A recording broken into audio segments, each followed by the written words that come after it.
back to another exciting episode of CUNY Uncut, where we talk about anything and everything. Uncensored, unedited, and uncut. I'm your host, Isabel Ortiz, and today we have a very exciting episode because we will be discussing Greek life, but more specifically, Greek life at CUNY. With that being said, I'm super excited to introduce my two guests today. The first is a current student and member of the CCNY chapter of Tau Kappa Epsilon, and the next is a recent graduate and current chapter president of the Brooklyn College chapter of Alpha Epsilon Phi. With that being said, I would love to give a warm welcome to Matt Bracken and Belia Rodriguez. Thank you so much for having me here. Of course. I'm so excited. Yeah, I'm glad you're excited. That being said, I am super interested in Greek life at CUNY because I feel like Greek life is kind of an integral part of the college experience. So myself, like I've told you before, I didn't even realize that Greek life was an option when I had transferred from my original school to Hunter. So for you, how did you get involved in Greek life and what really pushed you in that direction? Yeah, sure. So I feel like the way that you felt is also how a lot of students feel. Mm-hmm. And especially for the schools that don't have an actual like big campus, it's like harder sometimes to like see like the involvement or like Greek life, people like wearing their letters on campus and all that. So I feel like maybe you don't see that as often in certain schools. Mm-hmm. So for me, I joined Alpha Epsilon Phi during the pandemic. So it was all virtual. And I came across A Phi actually because of Instagram. I was interested in being more involved in campus, but I didn't want to join like a business club or like any other type of club. I wanted something different and something that I will be able to still be involved after college. So that's how I came across AFI, and I saw that they were recruiting at that time, and I was like, oh, okay, this seems interesting. I'm just gonna attend a couple events and see how I feel, and then I'll make a decision after that. So yeah, that's how I joined. I didn't know until maybe up until last semester, really, that Greek life was such a presence on campus. So for you, how did you get involved? When did you get involved? And what really made you go towards that direction of Greek life?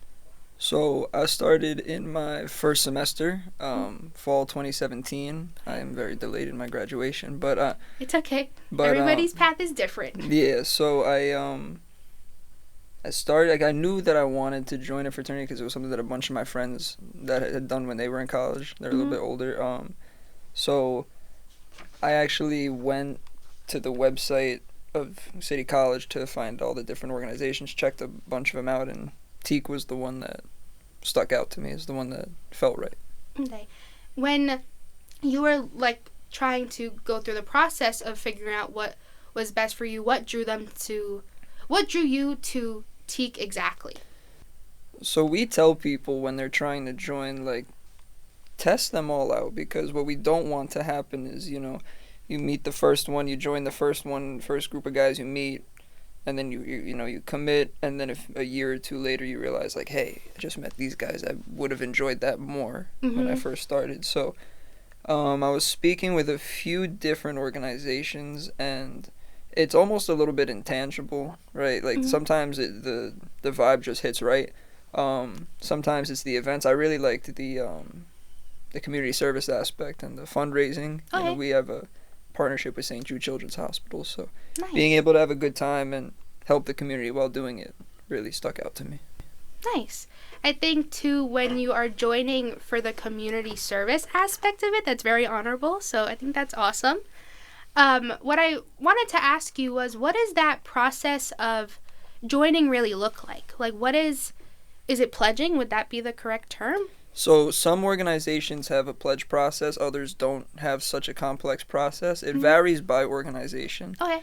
So the first step is always, usually the first month or two of every semester is like recruitment season, right? So every organization sets their process up different ways. So the first step is always just to go reach out, whether it's on their social media, they publicize it, or sometimes the campus will host events, right? Just go check it out, meet who you can, and they'll usually have an array of information to give you. Okay. So like we do a lot of different like how to put it. The first month for us is always a lot smaller in terms of events. So you know we have like Taco Tuesday, right? Okay. Gotta love Taco Tuesday. Everybody likes free tacos, but yeah, you would come to those. That's how we get an opportunity to, you know, meet who's interested. The people who are interested get a chance to meet all of us. And then usually by the end of the semester, it usually takes about 1 semester for our organization to finish the whole process, but it varies by organization. So for the people who are interested in joining, is it very selective from the standpoint on who you guys choose to accept? Or is it kind of, you say you're interested, you get it? So, it's an interesting way of thinking about it. I would say it's selective in that the environment isn't for everybody, right? Okay. Obviously, like there's some people who are not so interested in socializing in that way. For TEAC, the motto of the international fraternity is better men for a better world, right? So if you and every org has their different mottos and values and everything like that, so if you think that you yourself fit within that framework, right? For the Kappa Sigma, for us in particular, it's a lot more about being willing to work towards that ideal, right? We don't say you know, you can't join because you're not there yet. Yeah.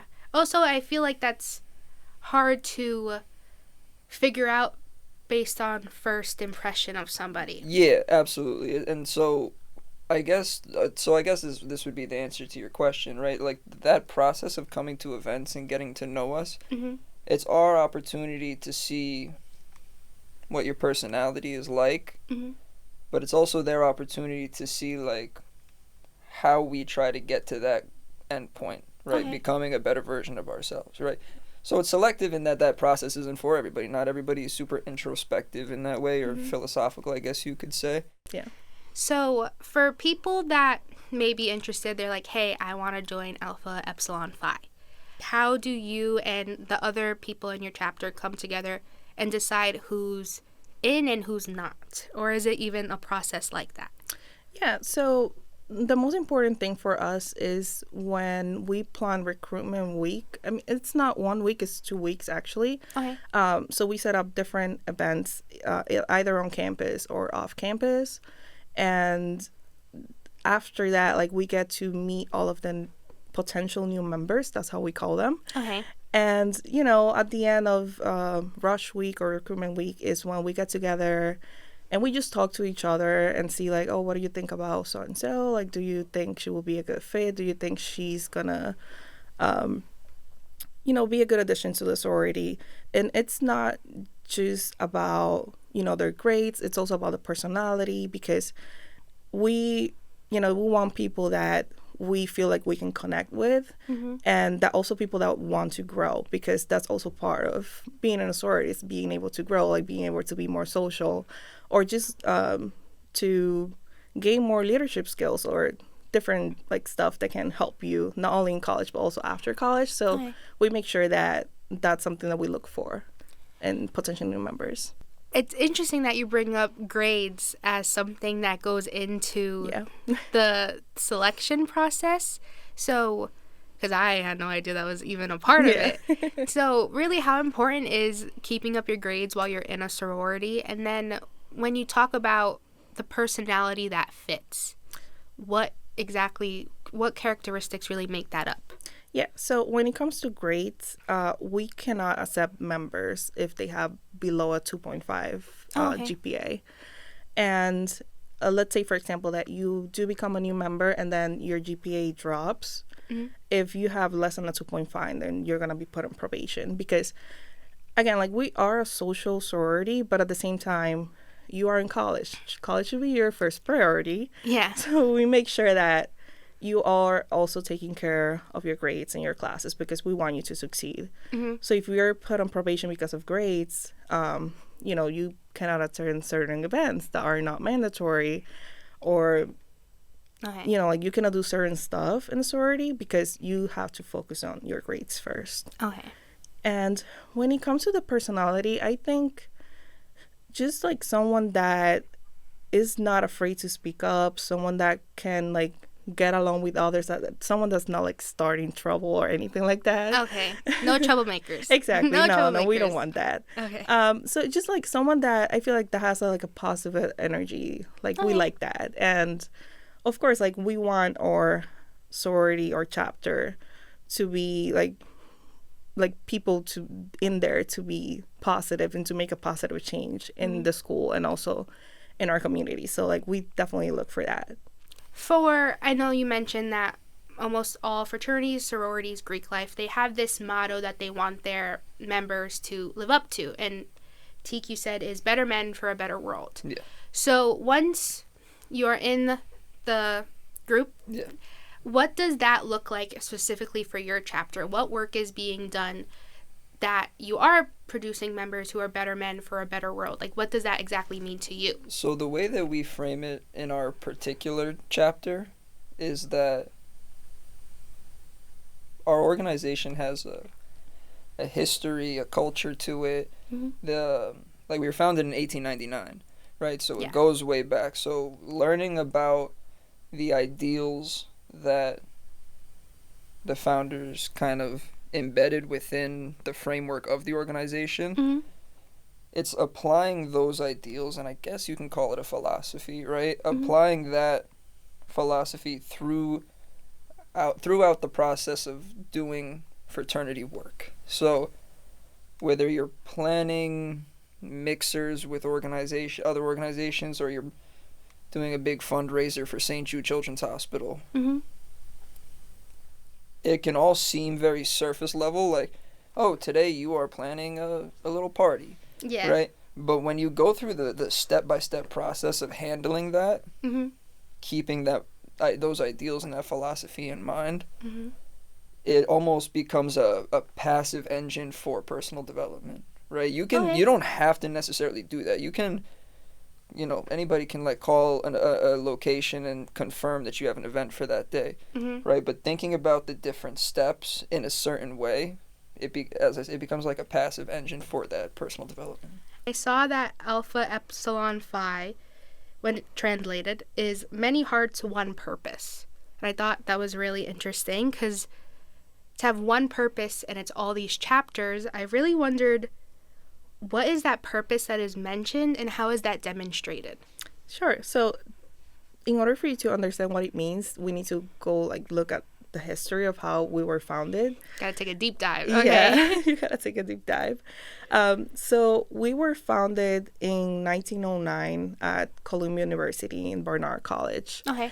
And back then, the 7 founders, they got together and they decided to form Alpha Epsilon Phi because they were not accepted at the other traditional sororities back then because of their religion, actually. Okay. And that's pretty much how we were founded, because we wanted to make sure that we were a safe place for people, not only for the religion back then, the religion that the founders were part of, but also in general. Like, they wanted to create a sorority that didn't discriminate on anyone because of their religion or race or gender or anything like that. So I feel like that's why that's our motto, many hearts, one purpose, because our purpose is to be like accept everyone despite of what they believe in general. That's really nice. And it's nice to see that has continued to transfer down even now, like Yes. many years later. So with the CUNY community, being that it's New York City and it really is a melting pot, especially across all campuses, and the CUNY student community body really reflects that. So how important is diversity in a sorority, but more specifically your chapter? Sure, yeah. So for my chapter, it's very, very important. Brooklyn College is a big school. It's a very, very diverse school too. So we make sure that gets reflected on our members. Like, we're not gonna discriminate because of your race, gender, sexual orientation, or if you have disabilities. Like, that's not important to us. It's mostly about who you are as a person. Okay. So that's what we really look for. And yeah, like we really make sure that our chapter represents like the whole student body of Brooklyn College. It's not just that you get to see one race or anything like that. We don't want that at all. Something I've found when some may think of the overarching idea of a fraternity, it can look predominantly white. So I was wondering for you, how important is diversity and inclusion for you in Greek life, but more specifically your chapter? So in Greek life in general, it really kind of alters the entire experience of it, right? Because all organizations draw a little bit from each other, right? And having a wider array of experiences, mindsets, different organizations have different histories too, and and very passively, like our organization may be influenced by the culture of a different organization, right? And back and forth, vice versa. For the chapter specifically, it is, I don't want to say mandatory, but it only strengthens our particular chapter, right? Like we are one of the most diverse, I believe we're one of the most diverse chapters of our organization, so that's awesome. I think it's just a function of being in New York, right? Like especially City College is uptown, so a lot of different cultures just right around there. I think it, aside from different ideas and perspectives, I think it just makes it more fun, more different things to do, you know? I know you talked about how grades go into being in a sorority, but I know there's also a lot of social benefits that go into it. And with college, you know, there is some partying going on. It's not anything taboo. It's part of the college experience. Yeah. But I feel like sometimes when people look at Greek life, sorority, or fraternity, that party culture can get quickly tied to that. So how present is that party culture or environment in your chapter specifically? Yeah, so I feel like a lot of people have misconceptions because of, you know, what they see in movies and stuff. Yeah. And it's not always like that. I mean, maybe some chapters are, maybe in other schools, for example, in the South, I know Greek life is a big thing. So yeah, I love seeing those things on TikTok. Yeah. And people getting dressed. Yeah. Exactly. So it really, it's really different depending on the college and the chapter. Okay. And when it comes to our chapter and our college, I guess in general, we do like some social events. We do mixers with other fraternities or even sororities, and yes, we do parties, but it's not, I wouldn't say it's as big as other schools, for example, compared to like schools in the South or maybe like private schools. Okay. But yes, you see the social part. Like you do get to meet a lot of people. But I wouldn't say it's huge in CUNY in general. Okay, it's not like red solo clubs Exactly. flying everywhere, like how it is portrayed in the movies. Yeah, I think it would be naive to say that there's no partying in Greek life. So I feel like the more open you are about it, it's better. Because it also, there's nothing wrong with it. It is, like I said, a part of the college experience. Absolutely. And I feel, too, that CUNY, like one is the thing I know me, when I'm to think of like that traditional college experience, large campus, parties, stuff like that. When we're recruiting new people, one of the first things we ask them is like, what do you already know about Greek life? Like usually, and we're trying to get at like, what movies have you seen? What is your preconception of fraternity, so that we can either confirm it or adjust it thereafter, you know? Two, I feel like you said, the movies and TV thing. Like I'm a media major, so that's like my ballpark, you know. So like when I think of the way fraternities are portrayed in movies, I feel like that can end up translating into real life for some people, and I feel like fraternities can get a bad rap. Do you think that's the case? And in your organization, do you ever feel the need to prove that that's not the case? I would say that the reputation we get from media is not often inherently negative, unless that's what they've seen. You know, like your expectation is adjusted by what you see, right? So you'll get some people that have seen, like, they'll, in terms of media specifically, they'll name like American Pie and Neighbors, right? And and they think it's all about partying. Or in another vein, they've seen there's a movie called Burning Sands and Animal House, which has a lot of like hazing and things that are less honorable that we don't partake in so much. So usually, like in the latter case, we do have to adjust their expectation because that's not something that we partake in. But in the former case, it's only a slight adjustment. Like, again, it's something we do, but it's not like Project X scale, you know, at least for us. I'm sure for some organizations it is. Yeah, I think, like you said, depends on the case. Yeah. It depends on the case, depends on the region, depends like what that concept of being a fraternity is for some. Yeah. And I know too that with fraternity, sometimes the word brotherhood can get flung around. Yeah. Or some people may say it, but they may not mean it. So for you, what does that concept of brotherhood mean to you, and what does that look like in your chapter?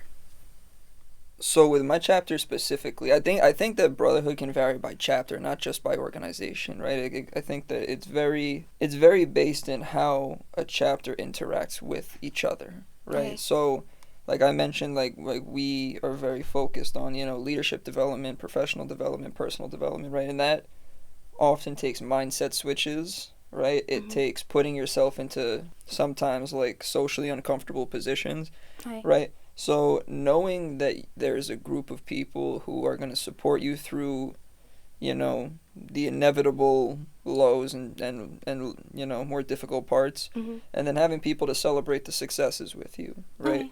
For me, at the very least, that's what it means to me. You know, if you ask 3 other guys from my chapter, you'll get 3 different answers, you know? And something I noticed, and I don't know if this is as active in fraternities, but this concept of big and little. What really is this tradition of big and little? How important is it to the sorority experience? And how did it affect you being a part of the sorority? Yeah, so big and little is very, very important. I feel like that's one of the most exciting parts when you come in as a new member. Okay.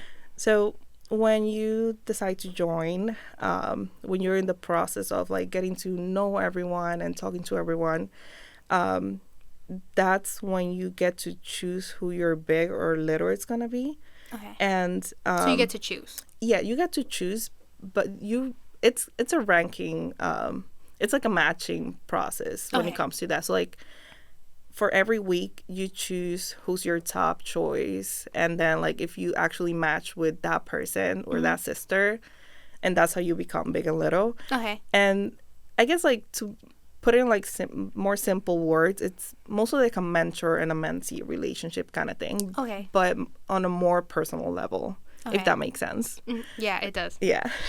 Yeah, so it's very important because it's the person that you're going to connect with the most. And it's the person that you're probably going to spend most of the time with.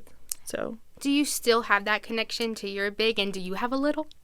Yeah, so my big is actually in med school in London, so she's not here. Oh, okay. Well, congrats her. That's awesome. But we still text and stuff. And I do have 2 littles.